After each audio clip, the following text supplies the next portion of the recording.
uma vez, seja bem-vindo aqui ao nosso Manhã CM. É verdade, e agora esteja muito atento, porque se habita num condomínio ou se pretende habitar num condomínio, vamos ter aqui o presidente das empresas, da Associação de Empresas de Condomínios, que nos vai dar e tirar todas as dúvidas. Vítor, obrigada por estar connosco. Olha, eu sinto que já tenho aqui uma série de perguntas que se aplicam à minha vida. Pois, enfim, porque tu moras num condomínio e, portanto, tenho aqui várias perguntas, mas ontem deixamos no nosso Instagram que as pessoas também colocassem as suas questões e, portanto, agrupamos aqui algumas dúvidas dos nossos telespectadores. Vamos a isto? Vamos. Muito bem. Então, a primeira pergunta que temos aqui, que foi colocada por uma pessoa que nos vê, é: em que momento posso utilizar áreas comuns? Eu acredito que devia estar a falar, se calhar, na tentativa de fazer alguma... armazenamentos ou qualquer coisa. Não é? Ou colocar um vaso, por exemplo. Imaginemos que eu tenho um apartamento num condomínio e que entendo que deve ter um vaso com um belíssimo caco daqueles mexicanos à porta no patamar da minha entrada. Até é bonito. Vítor. Bom dia, obrigado pelo convite. Existe condomínio porque existe um conjunto de frações autónomas e existem partes comuns. Nas partes comuns, aquilo que impera é o regime da compropriedade, ou seja, temos vários proprietários que são proprietários das partes comuns. Ora, se são vários os proprietários, ninguém pode utilizar as partes comuns para uso individual, para uso próprio, sem autorização dos outros condóminos. Quer dizer que eu não posso colocar o meu vaso? Não pode colocar o vaso, por muito bonito que seja, a não ser que os condóminos o autorizem. Porque as partes comuns não devem ter rigorosamente nada, a não ser os equipamentos e aquilo que são utensílios e que sejam para serviço comum, nada mais. É muito usual aparecerem queixas, por exemplo, viaturas estacionadas nas zonas comuns, nas áreas comuns, fora dos lugares de aparcamento, não podem. Por exemplo, colocar os sapatos na parte exterior da fração, no corredor. Há pessoas que até têm, os japoneses têm essa, os japoneses, os coreanos, enfim, têm essa prática de deixar o sapatinho à porta. Mas não podem, têm que arranjar um espaço no seu hall de entrada para colocar os sapatos. O tapete? Nem o tapete. Portanto, tudo aquilo que é propriedade individual não pode estar nas áreas comuns sem Vítor, autorização. você está a levantar aqui uma grande celema que eu já estou a ver aqui os senhores todos, então desculpe lá, não posso pôr o meu tapete. É verdade. Eu disse a ti para não pôs o tapete. Mas eu preciso que eu chegue lá, né, entre em casa... Não, abre a porta, entra em casa e limpa dentro do hall de entrada. Ai, Vítor, o que o Vítor está aqui a dizer, que eu comprei um tão bonito a dizer casa. Assim. Welcome, bem-vindo a casa. Até ia mandar fazer com a fotografia dos meus cães e tudo, e agora pois, não pude. Esta regra pode ser violada, que já nem é tanto uma violação, se tiver autorização dos vizinhos, todos concordarem. Mas como é que nós procedemos para pedir autorização? Enviamos uma carta para a administração? Há duas hipóteses. A administração não tem poderes de decidir aquilo que é matéria da Assembleia. A administração apenas executa aquilo que são as deliberações da Assembleia. Certo. Ela não pode decidir por si, autorizar um condómino a fazer isto ou a fazer aquilo. Quem tem que decidir é a Assembleia. Há duas alternativas. Ou o próprio regulamento do condomínio prevê a colocação, vamos ao caso dos tapetes, pode ser o caso de vasos, mas aquilo que é mais comum, na verdade, são os tapetes e claro. O regulamento o autoriza, e se autoriza não é necessário a autorização da Assembleia, porque o regulamento o está a autorizar e parte-se do princípio que o regulamento foi aprovado pela Assembleia, ou então...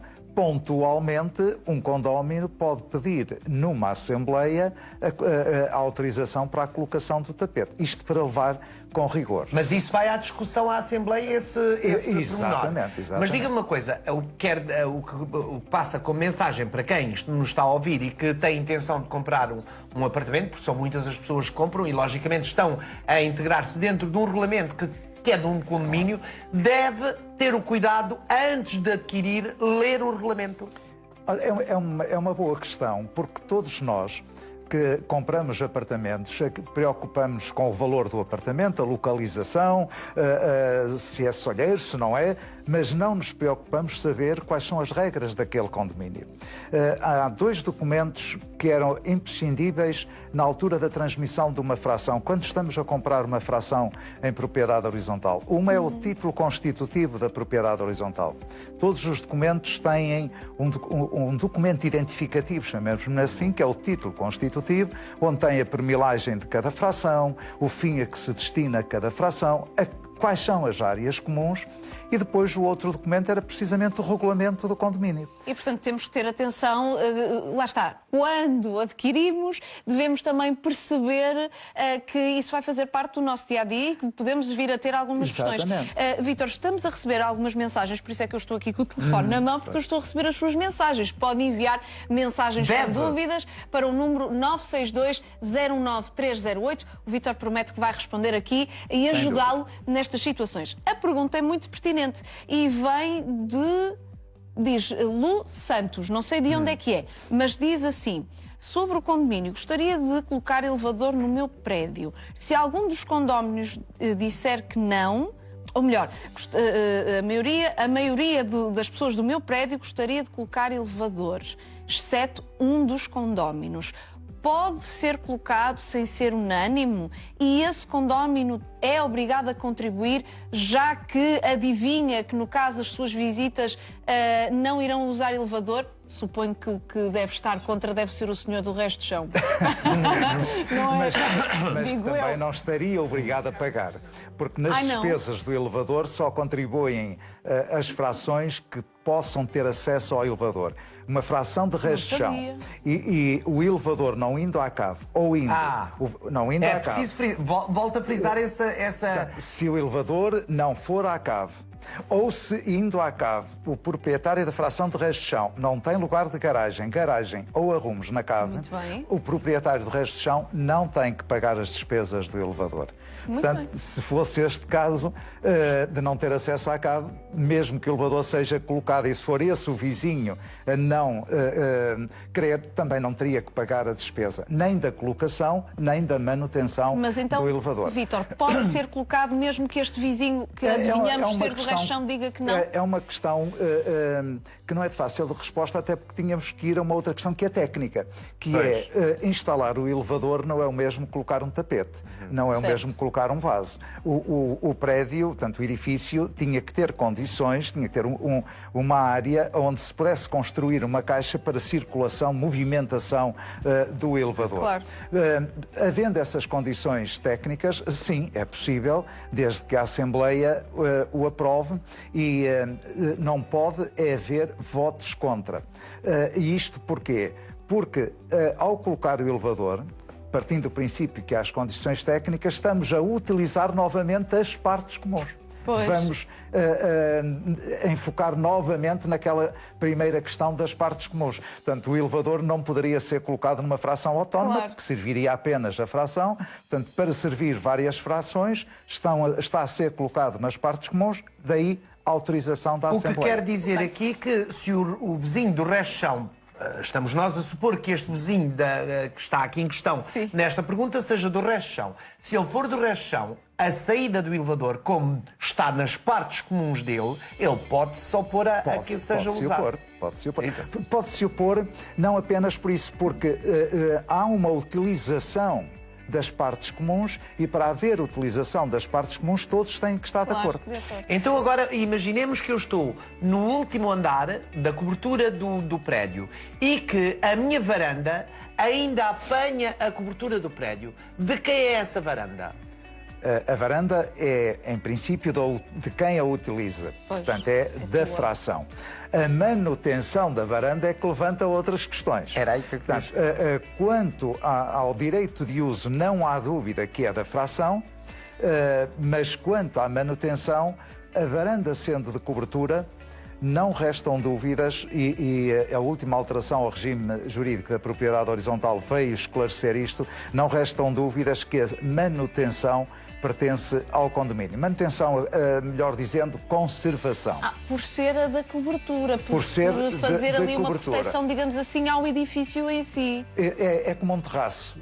Pois. Serve de cobertura, a conservação pertence ao condomínio. Mas só pertence ao condomínio se o proprietário da fração que utiliza a varanda ou o terraço não lhe der mau uso e lhe fizer a respectiva manutenção. Claro. Eu dou um exemplo. Por exemplo, um terraço onde caem as águas, porque está a céu aberto, cai a folhagem, e se não for feita a limpeza, a manutenção desse espaço... Mas a quem é que cabe essa limpeza? Cabe ao proprietário da fração.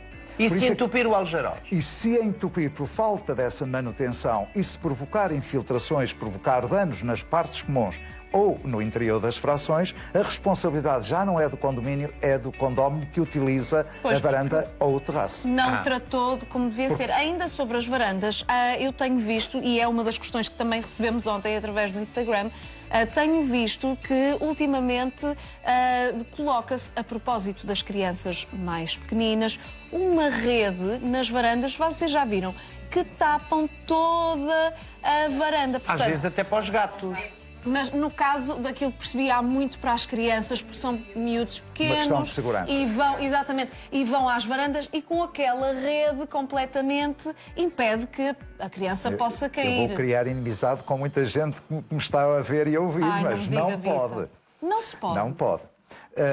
Não pode porque está a causar uma alteração estética à linha arquitetónica do edifício. Mas aquilo é assim tão fininho, nem não se vê pode. quase. E pergunta-se, então, mas um bem de segurança não é um bem superior ao bem que consideramos linha estética? O fruir do bem por uma criança que necessita de apanhar sol ou apanhar... Eu considero que sim, que é um bem superior. Mas quando a pessoa comprou no apartamento, de certeza que já o apartamento, aquele apartamento específico, aquela varanda com gradeamentos muito espaçados, a pessoa já sabia, se calhar, que iria ter filhos. Então, se calhar já Vítor, sabia que iria comprar ou iria ter um gato, adotar Vítor, um gato. Mas se eu colocar ali, por exemplo, em vez de colocar essa rede, se eu quiser colocar um PVC, olha, fechar a varanda com vidro, também já vi. Ainda pior. Não proporcionando alteração estética, não há qualquer problema. O vidro agora, se proporcionar... tapa, é como se eu tapasse a varanda. Se for visível, se eu olhar... Eu sou o autor do projeto, porque depois também há os direitos do autor do próprio projeto. Eu sou o autor do projeto, olho para o edifício e foi colocado qualquer coisa de segurança que não altere, eu digo assim, não, o edifício está... E a quem não deu autorização para alterar arquitetonicamente o edifício... Não havendo essa alteração, não há problema. Agora, proporcionando uma alteração, por pequenina que seja, à linha estética do edifício, não pode, sem autorização novamente dos condóminos. E aqui, de uma forma ainda mais rigorosa. É que a colocação de tapetes pode-se entender que é autorizado, tapetes, os vasos, etc., por uma maioria simples. As alterações que proporcionem a alteração estética é necessário ser aprovado por uma maioria qualificada de 2/3. 2/3 do valor total do prédio e não da Assembleia, o que é uma coisa muito difícil de se obter, especialmente quando são condomínios de maior dimensão. Bem, fica aqui de facto a recomendação feita aqui pelo Presidente da Associação de Condomínios, da Associação de Empresas de Condomínios, que na realidade o que importa se calhar não é só olhar ao valor do bem que vai comprar, mas sobretudo àquilo que é o regulamento para depois poder, enfim, estar a fruir. Nós temos muitas perguntas, mas não... Vítor vai ter que voltar. É verdade. Com todo Porque gosto. não tem noção da quantidade de perguntas, cada uma mais complexa do que a outra, é box, é arrecadações, tem que voltar cá para responder. com todo Pode gosto, ser, com todo Vítor? gosto. E nós recebemos Muito com todo obrigada. gosto. Muitíssimo obrigado. Olha, sabes que entretanto estava eu aqui a espreitar... E espreitas